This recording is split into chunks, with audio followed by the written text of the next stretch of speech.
August 1985. Just past midnight, and the streets are quiet. You know, let's face it, most people here are pretty upset and pretty sad for because of the election. You know, myself, as an immigrant and a refugee, I certainly find this election deeply offensive, and I think it's a very stressful time, and it conflicts with many of our values.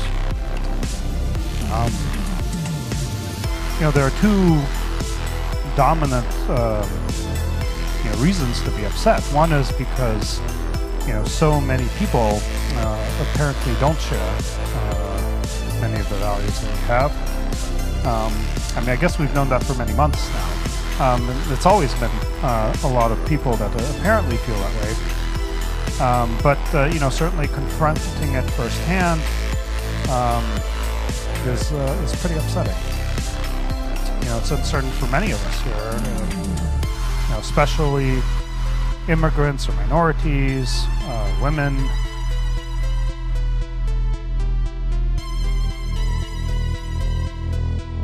There is a lot of fear within Google. I've gotten a lot of emails. I would tell most Googlers there are people who are very afraid. Many groups, women, blacks, people who are afraid based on religion, people who are afraid because they are not sure of their status, the LGBTQ community, and I can go on. There is a lot of fear. We are so deeply committed to our values. Nothing will change. I think we'll stand up always for the values we believe in. And especially, I think, in a society, you stand up for people who are minorities. And that's what defines a society, and we'll continue to do that.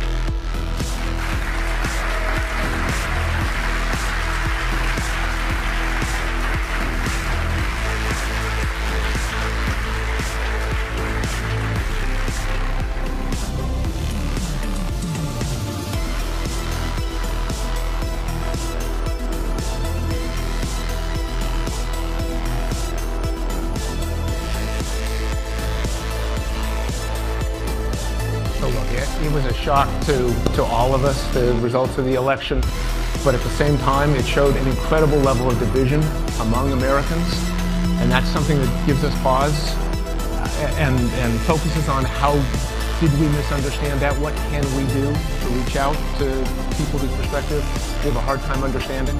The implications for the rest of the world are vast, and the echoes around the world are significant. This is not the first sign we've seen of this rising tide of nationalism, populism, and concern. There are drivers of globalization and immigration which have sparked movements throughout Europe, throughout Asia, throughout Latin America. But all politics is local, goes the old phrase. And if you're in Pennsylvania or Birmingham, you may not care that somebody in Delhi is getting a new job or that somebody in Jakarta is getting better health care. You care about what's happening to you and your family. And you're seeing this sense of stagnation, that you're not better off than your parents, and you're afraid that your kids might not be better off than you are. And what's the path forward? And the forces out there are seeing well beyond you. Globalization, immigration, trade, whatever, and you're afraid and you're trying to look for answers. And that fear, I think, not just in the United States, but around the world, is what's fueling concerns, xenophobia, hatred, and a desire for answers that may or may not be there. It's feeling a distrust of experts and disregard of traditional institutions. And we're trying to figure out, how do we respond to that? What are the next steps for us?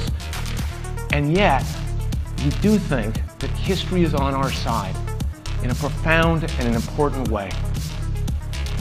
Martin Luther King, that the moral arc of history is long, but it bends toward justice. I would say that the moral arc of history is long, but it bends toward progress. And out of progress comes rising living standards and better health care, and ultimately the ability to transcend those forces of tribalism. Yes. While it may be that the internet and globalization were part of the cause of this problem, we are also fundamentally an essential part of the solution to this problem. Google is a trusted source of information for people around the world. That's incredibly valuable at times like this. To make that happen, to figure out how we're going to navigate not only continuing to make transformative products and making the world a better place, and yeah, I'll say it even though they mock Silicon Valley for believing it, we need to be able to work together. We need to have each other's back. We need to stand together in a time that's going to be incredibly difficult as we advocate for our values and we see what not only the U.S. administration but other administrations around the world take shape, how they take shape over the next few years.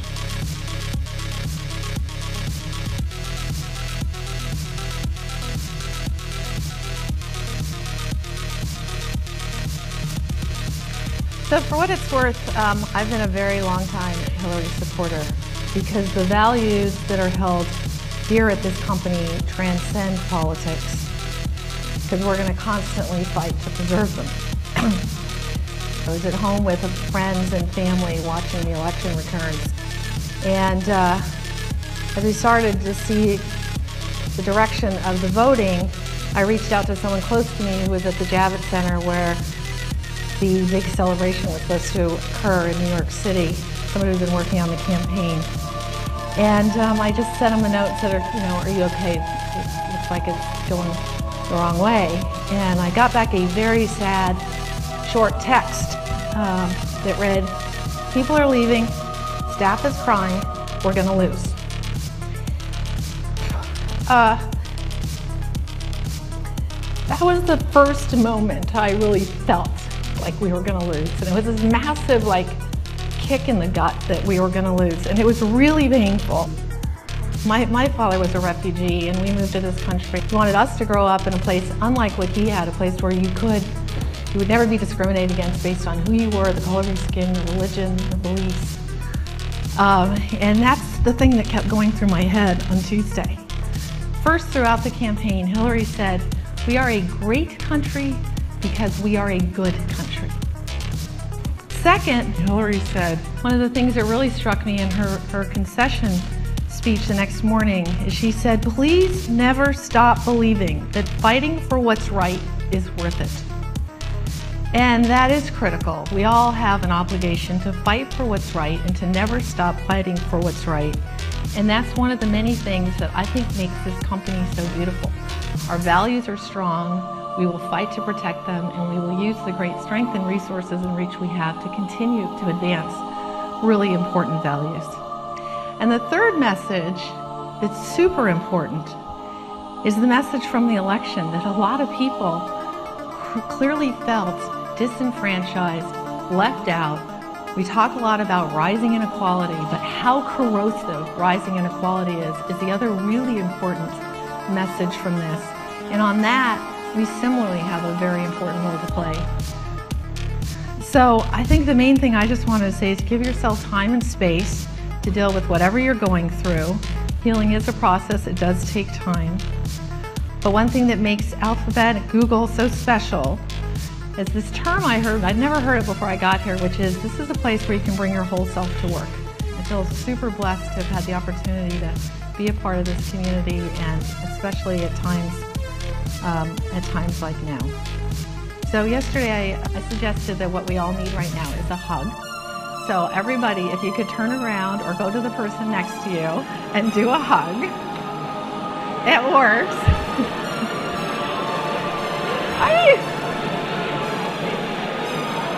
Woo! Yes!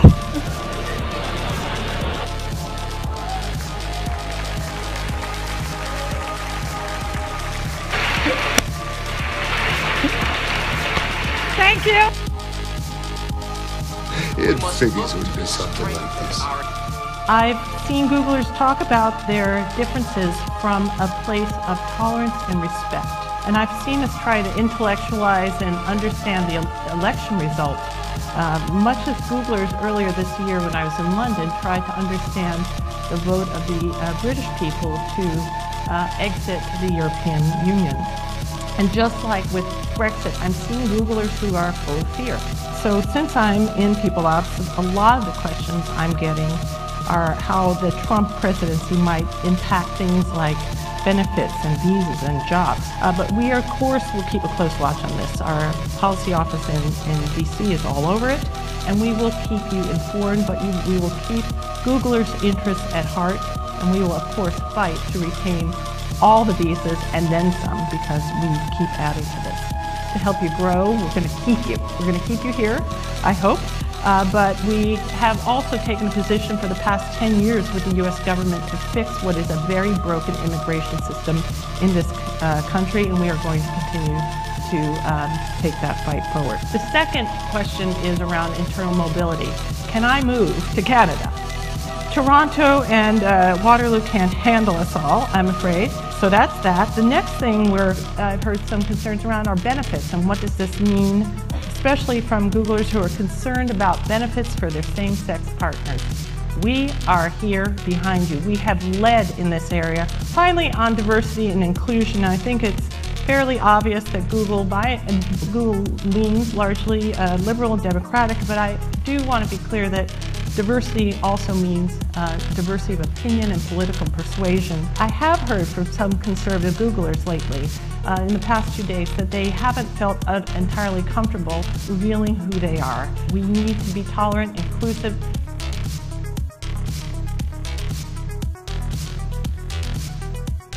This week's election demonstrated the problems with bubbles, confirmation bias, failure to listen, and so forth. I think there are several examples of bubbles. We saw pollsters and so forth be like really wrong. Not the pollsters themselves. I think people interpreting the polls, and including probably all those folks getting ready to celebrate at the Javits Center, who I think didn't actually look at the data very carefully. Groupthink can be a huge risk. There are definitely different folks who are different walks of life and have different perspectives, and we definitely value seeing more points of view.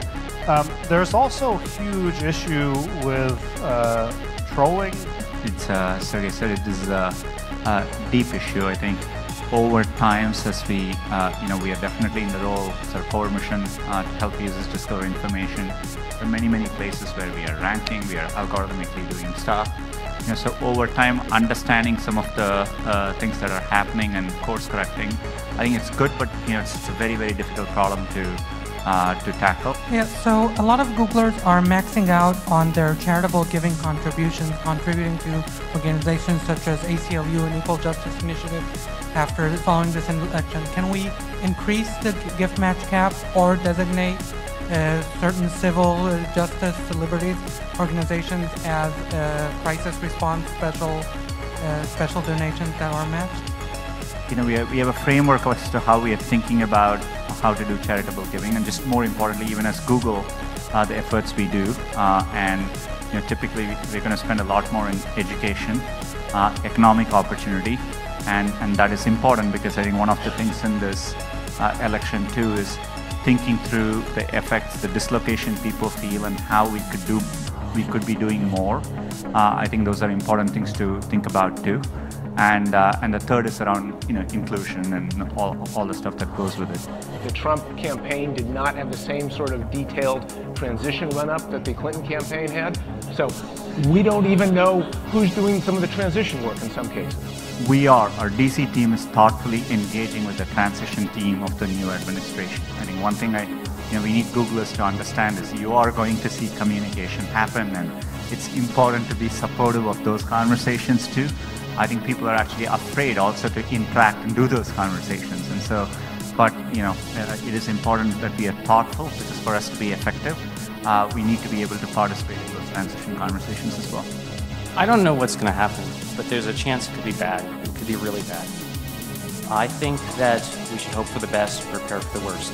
Is that how you think about it?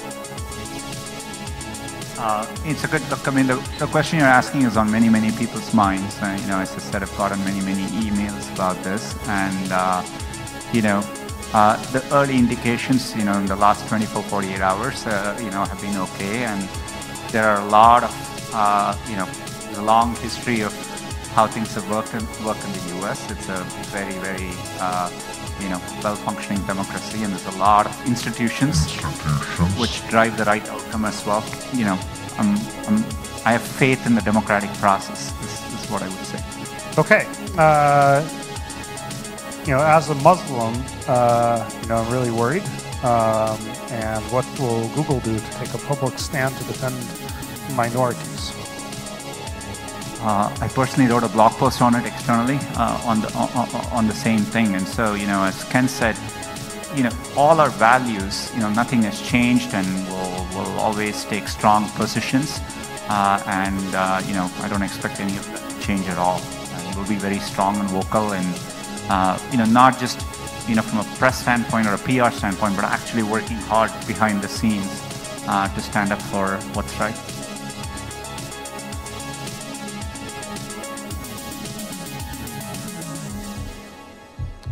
And audience question, yes? Yeah. So as a candidate, Donald Trump once said that he wished for the Russian government to hack the emails of his political opponent.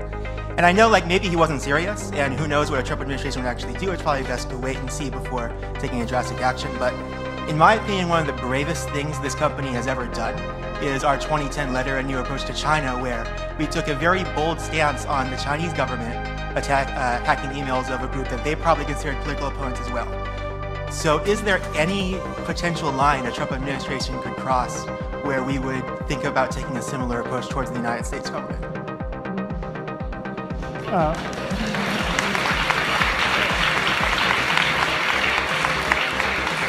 I think we need to be even more vigilant these days. And we see cyber espionage being used as a real tool by many countries, and including Russia, including the phishing attack for John Podesta. That was the source of all these leaks where the actual fish was also released as a part of it. And it was a relatively sophisticated one, but it shows to me that we have much work left to do.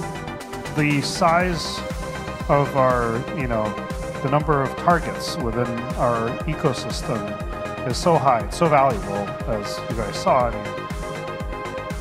Certainly with such a razor-thin margin in the election, you can almost guarantee that that was an effect.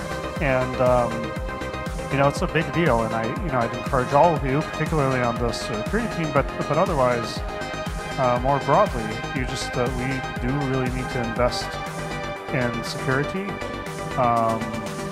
in sort of usability for our end users of security. We saw, in that case, it was the email. Everybody's seen this. It wasn't like us specifically that we saw, but Podesta forwarded the fish to their IT guy who said, "Oh yeah, this is serious. You should go type your password in the box." So we can't. I'm making fun of it as user error, but we can't just say "Oh, that's user error." We need to get more serious about it. And we offer two-factor, but not obviously people who really should take it don't. So we need to try harder.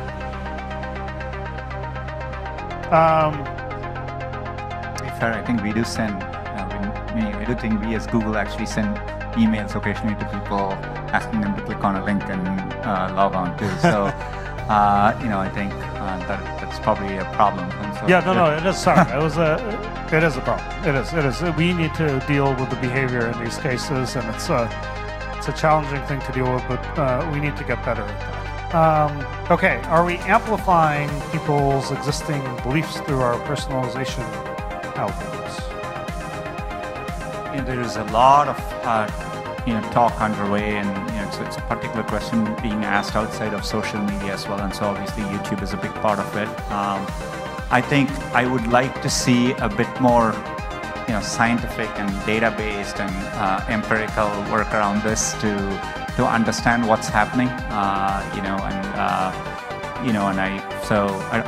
not really sure I fully understand what's happening there at a deeper level. But I think it's something we should think a lot about our products. As I said, we core to our goal is getting information. A bigger question I'm also worried is, I think we are getting information and improving knowledge, but I don't think it's reaching certain people at all. So there seems to be a selection bias. People who are able to acquire the knowledge, I think they have more and more better tools and better ways to do it. But I think there are people who are completely being left out too. So these are all good questions to ask and work through as we head into next year. So Google's mission is to organize the world's information and make it useful. But during this election cycle, we've seen a lot of misinformation, disinformation. We've seen a lot of fake news coming from fake news websites being shared by millions of low information voters on social media. And ultimately, there's been many, many people who've been voting, who've been acting based on completely made up information. So can Google do anything to try to filter this out, to try to do something against very organized, very intense campaigns of disinformation targeted at low information people? Look, I think our investments in machine learning and AI is a big opportunity here. There are work we have done. The Jigsaw team did around what they call conversation AI, around, to look at bullying and, commenting. And so a lot of this is a problem of scale and not being able to keep up. So like human systems fail in many of these things.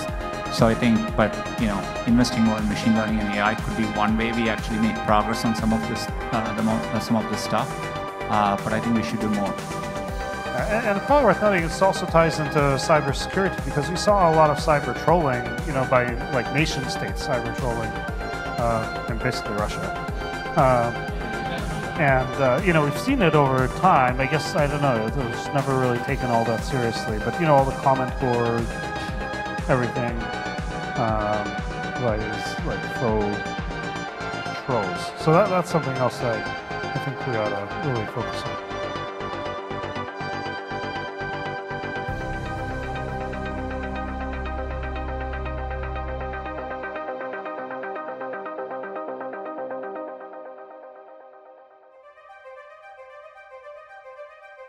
One of the main messages I've gotten from all of you today is that this election and others like it around the world are a hiccup in history's arc towards progress.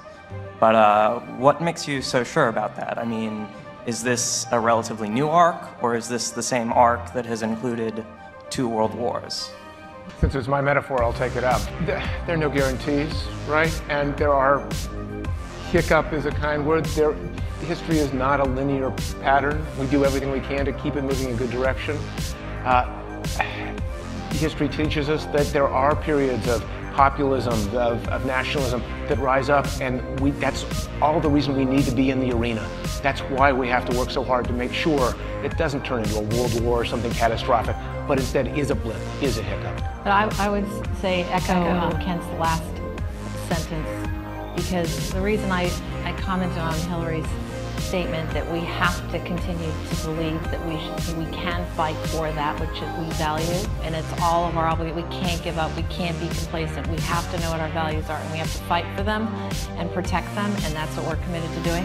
Because I think if you just let sparks drift, who the hell knows which way they drift. I think it's incumbent on all of us, people who don't stand up and fight for those, as Sundar said so beautifully in his opening comments, then bad stuff happens. So we have to fight for it, or it can end up going the wrong direction.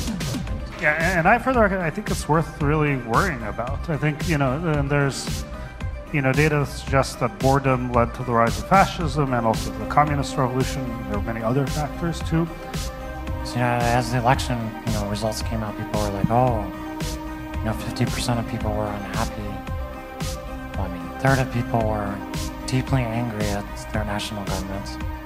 And I forget, another 20-ish% are pretty darned angry. And that's actually been true for a long time. So I think, that's been something I've been very concerned about for a while. So I think you can also look at the election in context to that. It was reported that that was news, but if you ask people that a year ago, you get the same answer.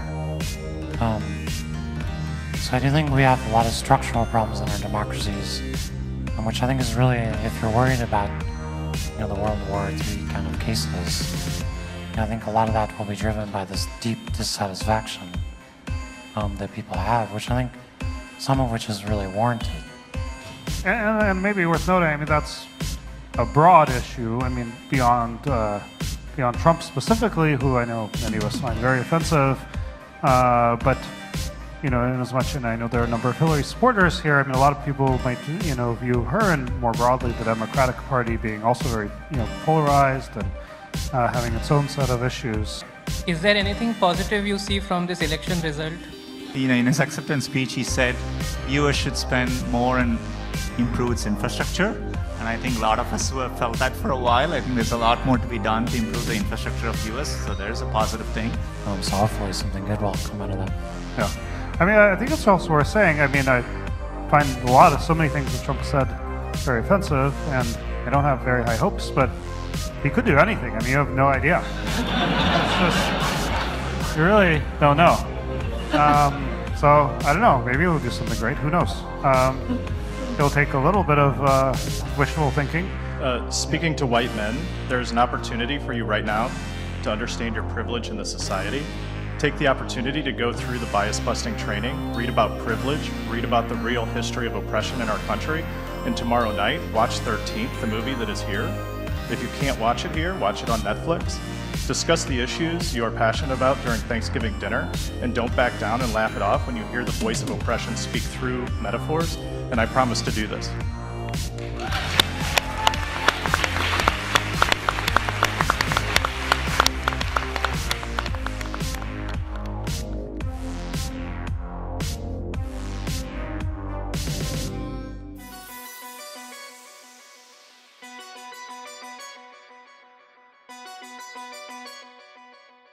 To give you the scope of the system covers the entire internet right now, 2 social networks, Facebook and Twitter, and it covers all the posts, all the tweets. Of them, it identifies every day 200,000 suspect posts and tweets that are suspected for anti-Semitism.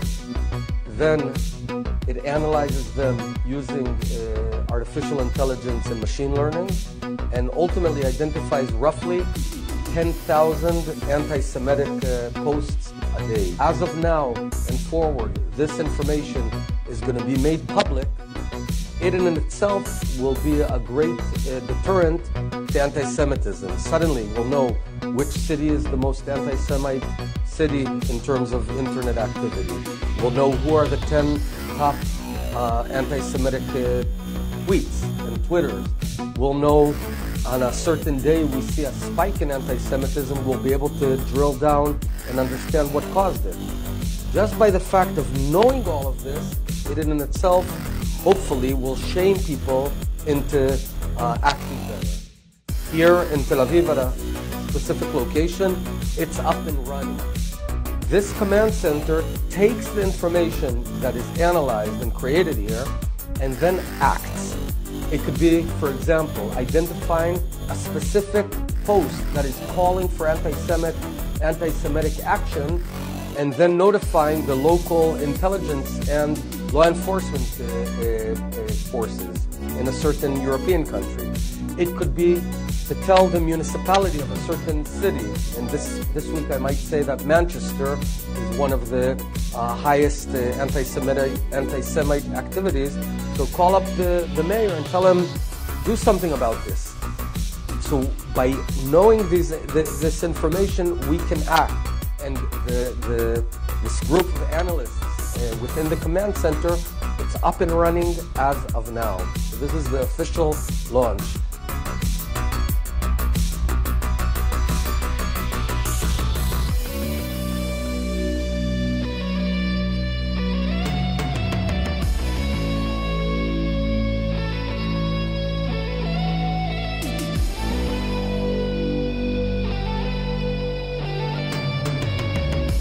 I have come here to chew bubblegum and kick ass. I'm all out of bubblegum.